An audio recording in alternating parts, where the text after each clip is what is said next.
Okay, hello everybody. Welcome to Korean Atlanta Mentorship. Today is December 28, 2023, and we're going to keep continuing our studies up in preparation for the new year 2024 and review velocity banking. Okay? Now, today's video is going to be a little bit different because we normally go over a $5,000 a month income scenario, and some people have said, "Hey, why is it $5,000 a month?" Because the average take-home pay, our household take-home pay, is about 70, 80 grand, right? So $5,000, a nice number that kind of fits that scenario. And what I'm going to do something a little bit different. We're going to do a lower income scenario that I know for sure I've experienced. Now, here's the thing. Velocity banking is not an income generation strategy, right? It's a debt removal cash flow management strategy. So if you have income, people will lend you money, but people don't know how to deal with that type of money that's being lent to them because, lenders don't want to be paid off quickly. And if you pay them off quickly, you're going to piss them off. And if you're poor and don't make any income, and no offense to anybody who has no, because listen, I've been there. I've made $20,000 for 3 years. That was the hardest 3 years of my life, but I felt like it made me grow, but I don't recommend it for anybody, right? But if you don't have money, they're not going to lend you money, so therefore you don't need velocity banking. And the only time somebody would actually lend you money when you're have no life experience, no job, no income is a student loan, and that's a societal problem that people stop need. Kind of like Dave Ramsey rants about, like people need to stop doing that, but they're kind of like lemmings, and I wish I could pull up the animation of the lemmings just falling down the cliff, which I did in another video. But now let's get to the topic, right? So this video is going to be a little bit different. Let's just assume with the fast food worker. So I looked up fast food hourly wages, and believe it or not, California passed a law that the minimum fast food wage is actually going to be $20 an hour. Isn't that insane? $20 an hour. And right now, the average fast food wage, whether it's California or Georgia, I looked it up, is about 18 an hour, which is insane. I didn't even know it was that much because I used to work fast food, and I was only getting $9 an hour as a shift manager, and I only did for 1 month because the conditions were brutal. Working 40-hour weeks, and they never trained me how to make a hamburger. So I got something in my resume and in working fast food, but I never knew how to make a hamburger. Amazing, right? So, anyways, yeah. So let's just assume that we're making this somewhere similar to 18 an hour. I went to talent.com. I put in like a $37,000 gross income, and you can see it's not even 18 hours, 1779, and you can see the monthly take home pay is about 2,500. So we're going to use this for our standard with velocity banking. Okay, so first things first, what are the two things that we need in order to do velocity banking? I always talk about every single video. We need a budget, which I kind of prefabricated right here, right? So we're going to say, hey, we're the average American fast food worker, but take a look at this. If we're working and we make $37,000 a year, and we have two people who are fast food workers making that wage, guess what? Now we have that $5,000 a month paycheck that people think is like unrealistic, right?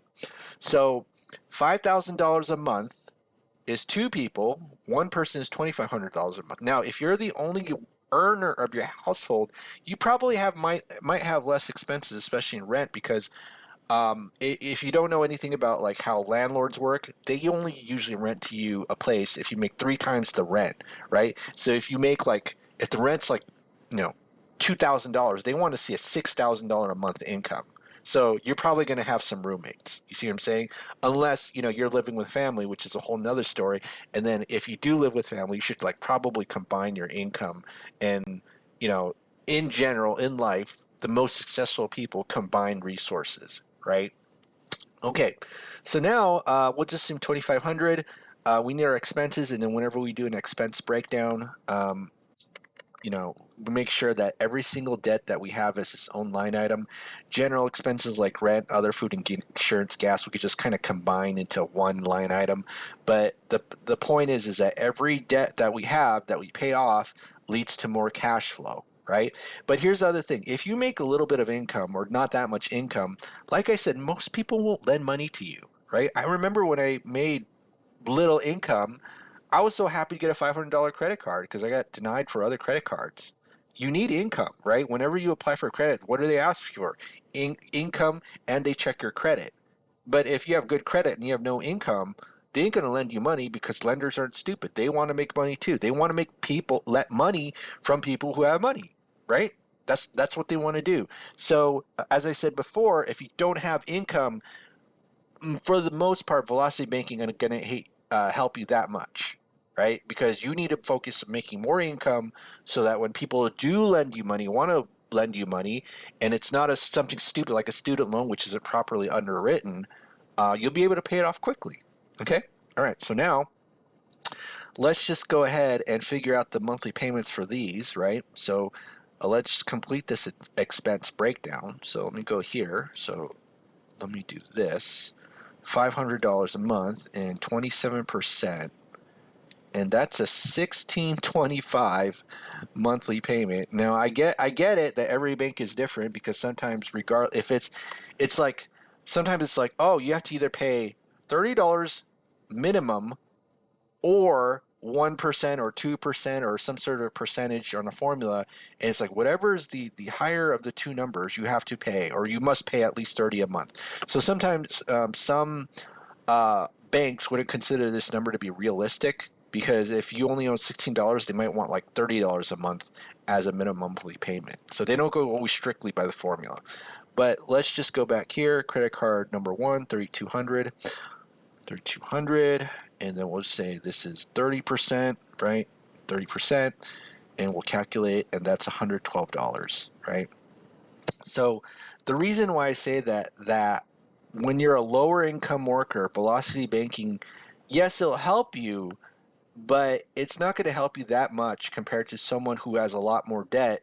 And when you have a lot more debt, usually have a lot more income, including a mortgage.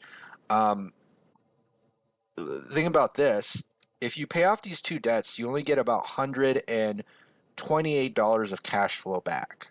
Whereas in other situations, we talked about like $500, $1,000, $2,000 of cash flow, right? So that's what I really want you to consider when you think about, yeah, this is not an income generation strategy.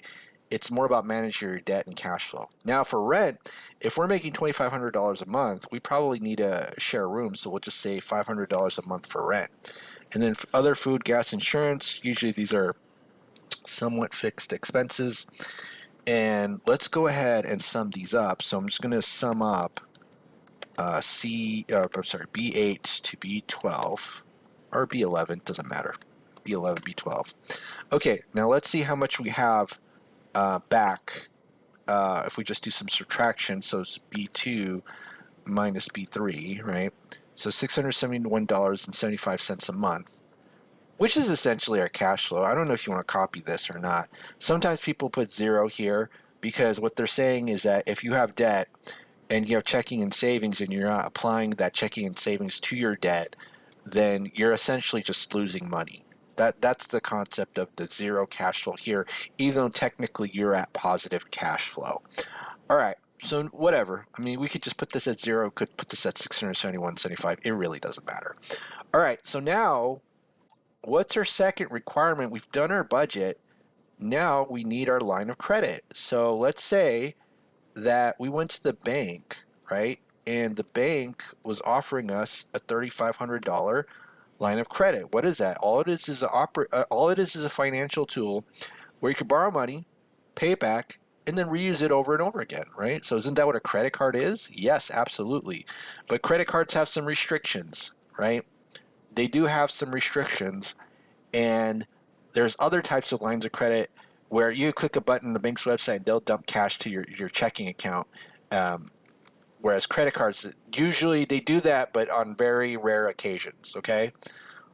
So let's just assume that we have a personal line of credit up to a $3,500 limit at a 50% interest rate, okay? Now what we're going to do is this is going to be our main operating account. So for our average American, the main operating account is a checking savings account, okay? Checking savings is our main operating account. But for the Velocity Banker, it's the line of credit. And so the strategy is, and let me just do this, we're going to have the same income. Now, obviously, in this situation, we want to focus on increasing our income too, right? But let's say for this person, we have our line of credit as our main operating account. We're going to dump our entire income into that line of credit and then take off our expenses from it, right? And what we're going to do is just make sure that that line of credit goes down based on our cash flow, okay? So here's the thing. Which debts do we move to that line of credit and pay off first? There's actually two sets of criteria you could use, right? So I wrote them down right here.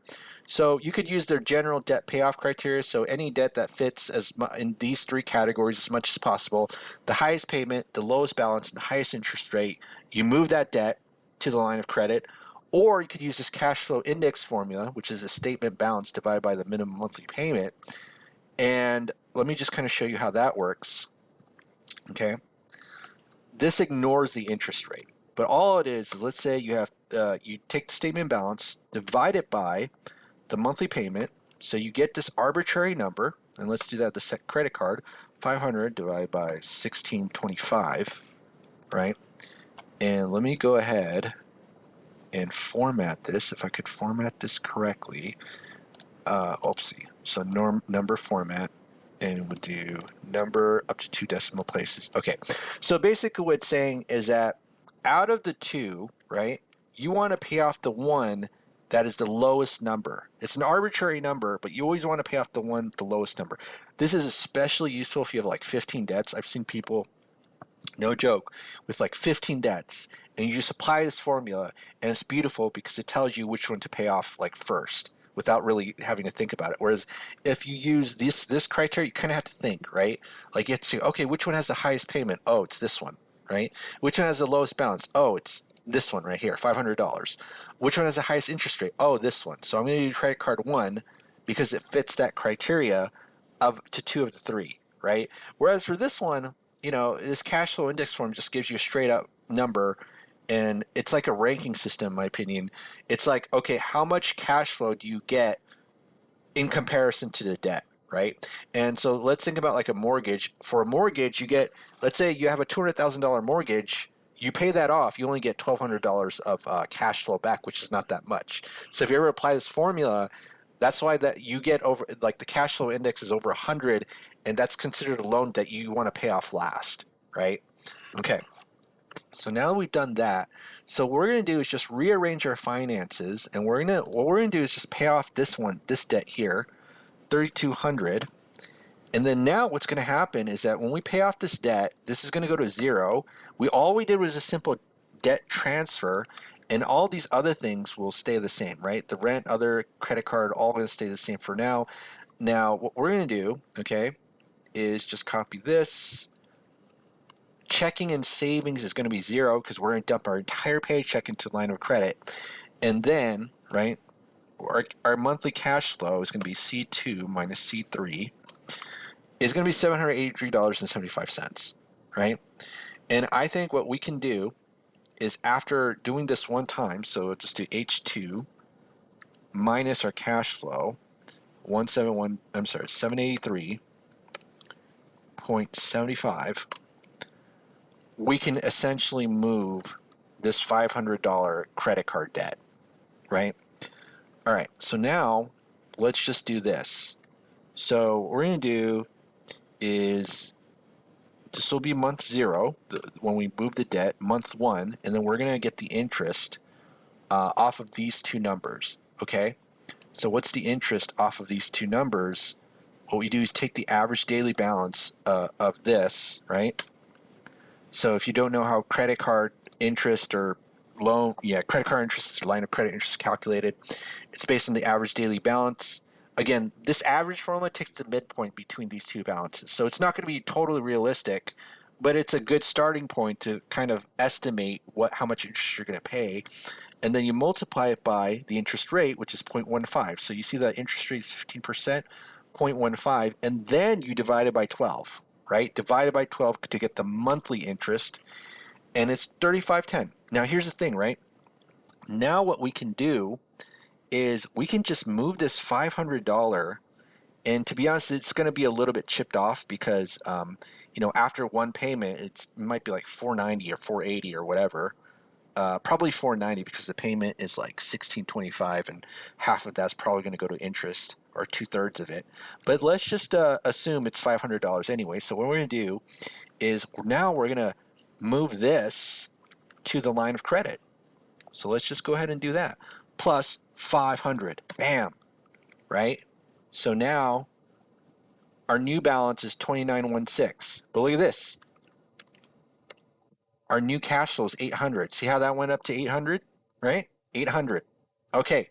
So now what we got to do for the next month is equals, get the last statement balance, H3 plus I3, okay, minus our new cash flow, which is now 800. Remember, you see this new cash flow of 800? Okay, let's go ahead and do that. And now what we just do is just rinse and repeat. And how long did it take us? We're going to put 0 here because you're not going to have a negative balance. About 5 months, right? So 5 months, sum this, 5 months, $100 for a payoff of $3,700 in credit card debt.